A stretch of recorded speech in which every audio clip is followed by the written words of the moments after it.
Alright, so we've got to start this video all over because I was an idiot and didn't pay attention and didn't clear off my SD card, so we only got 5 minutes into the video and I ran out of time. So, today is Saturday, so we're heading in to do the double locals, Dragon Ball and then Yu-Gi-Oh! And we're going to have ourselves a little discussion. So, we're in a spyral format. The last major event, I think, was YCS. I think Pasadena for some reason, but, don't quote me on that because I'm not entirely sure. The location didn't really matter all that much to me. I went, okay, it's an American YCS, blah, blah, blah, blah, blah, what's the cut? And it was all Spyral and decks the remaining 3-draw and Lockbird, which has everyone screaming that, oh my god, Spyral is even playing through Droll and Lockbird. So now we're going to take a quick tangent and describe survivorship bases. So, during World War II, there was a time when all of the planes were coming back filled with bullet holes, so the engineers sat down and studied and made a graph showing where all of the planes got hit that came back. And it was mostly out on the back side of the wings, so, top-down view of the plane, it was on the back edges of the wings, out towards the tips, and in towards the middle, on the tail, and the edges of the body. And so they were going to reinforce all of those places with armor plating. And then a German engineer looked at it and said, well, actually, since these are the planes that made it back, that means that bullet holes here don't stop the plane. So you need to put armor everywhere that there isn't a bullet hole, because the planes that get shot there don't come back. So since we saw only Spyral and decks maining Droll and decks with the 3-draw and Lockbird, that means that the decks without 3-draw and Lockbird didn't make it. So that means that the decks with 3-draw and Lockbird survived. So Droll and Lockbird is effectively stopping Spyral. Otherwise, there wouldn't have been anything but Spyral in the top, and it would have been like Zoo with the single burning abyss. So now that we've confirmed that Droll and Lockbird is an appropriate and viable option to deal with Spyral, let's talk about another option, Mystic Mine. I hate this card, but I hate Tier 0 formats more. And you're not going to be playing Mystic Mine Burn, Mind Stun, or anything like that. Mystic Mine is there solely to deal with the Spyral board, because Spyral puts up 5 monsters. Sleeper, Trigate, Phoenix, Double Helix, and whoever the hell they have pointing down, usually Link Karibo or something, to make the Trigate live. So they've got the Negate and the Double Pop, and they're protected. And sometimes they'll have Phoenix and Cerberus, so that they can't be destroyed by battle or card effect. So we're going to use that to our advantage. So all you have to do is bait the first Negate, and you just stick Mystic Mine on them. And then you can get up to 4 monsters on board, and they still can't respond. So you get out your 4 monsters, you make your Appaloosa, and then you make a Phoenix co-link to the Appaloosa and pop their field spell. Now, you have a 3600 Appaloosa that can't be destroyed by battle. They also can't die by battle, but that's fine. You're just going to ram into them for damage and pass. Because you can, even if they out your mine, you can negate their Sleeper and negate their Trigate, and then they pass turn, and then on your turn you negate their Sleeper and you negate their Trigate. So that secures your option to play into Nice and Theirs. So any deck that can spam the board can do that, because all the materials for Appaloosa and Phoenix are entirely generic, and they should be in almost everyone's extra. So Mystic Mine is a very viable option to answer Spyral. And even further, if you play Mystic Mine in Heroes, you can kill them with just a Trinity. Because since Phoenix is co-linked and can't die by battle, when Trinity comes out, he's 5,000, swings 3 times into monsters. Phoenix has 1,900 attack. 3,100, 3,100, 3,100. And even if they don't have the Phoenix, they can be destroyed by battle. Bump, bump, bump. It's just absolutely lethal. So there's ways to deal with Spyral. So every other deck you've got Spyral up here, and then down here you've got Heroes, Guru, Altergeist, and then you move a step down and you have Salad, Endymion, and Striker, and Orchist. And this is all going to change once the next set releases, though. But that's pretty much the state of the game of Yu-Gi-Oh! Right now, and we'll go more into that as the format develops more, because it was only 2 days ago the set officially released, and who knows, maybe somebody's gonna be like, aha, I've broken Plunder Patrol, and it's just gonna come out of nowhere, and it's just gonna sweep some regional, and nobody's gonna know how to respond or feel about that.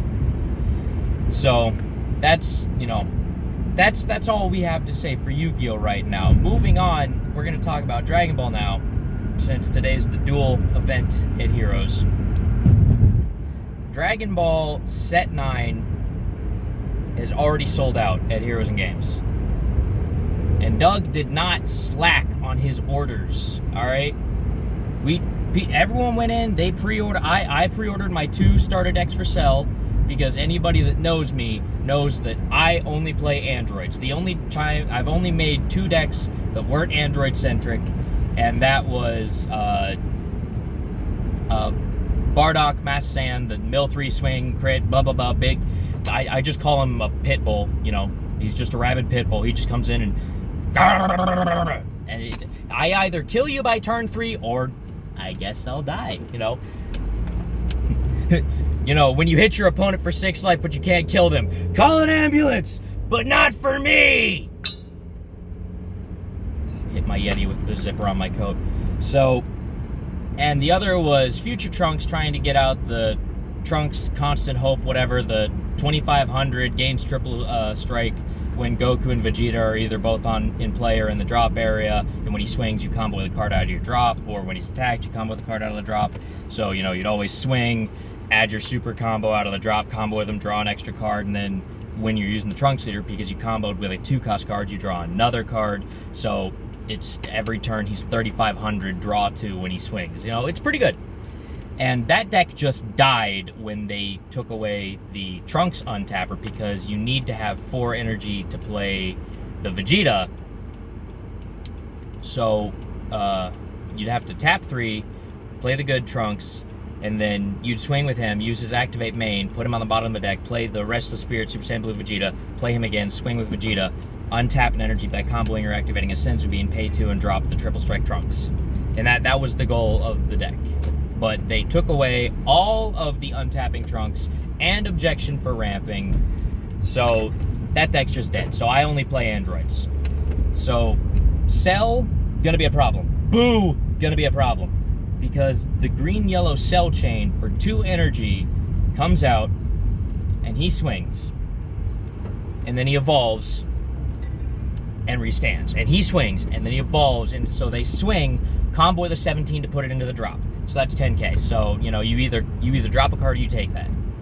And then they tap a green, and they take the 17 out the drop and evolve into the 1500 green-yellow. And they swing. And then they combo with an 18. So now you're looking at 20, and you either take that or drop 3 cards, because you are not awakened yet. So you obviously take that. And then they take up that 18. And they go into the 8-drop cell. And then they swing again. So that right there is for 2 energy, 3 attacks, not counting their leader. And I witnessed this being used with the revamped green Gohan. So that was 5 swings, turn 2.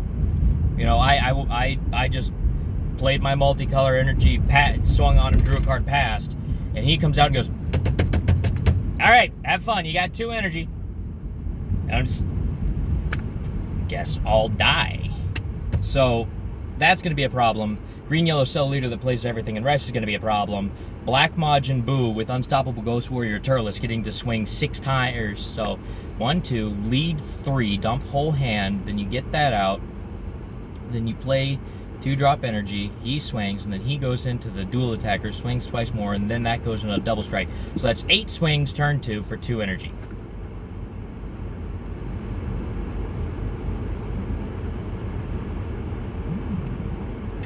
Problematic. So there's a lot of really powerful early aggro decks. However, luckily, they are going to be gate-kept by the presence of Hatchiyak. The mere existence of Hatchiyak in the format dramatically slows down those decks because they can't do all of that swinging because they're limited via the Hatchiyak leader. And then there's also 18 and 21 that play Android 21 scheme that you can't swing with the first card you play. So they can't swing unless they, pay energy to play him, play the 1-drop or the 2-drop Boo. They can't take that first Ghost Warrior Turles and swing twice with him. So that robs them of a lot of their power.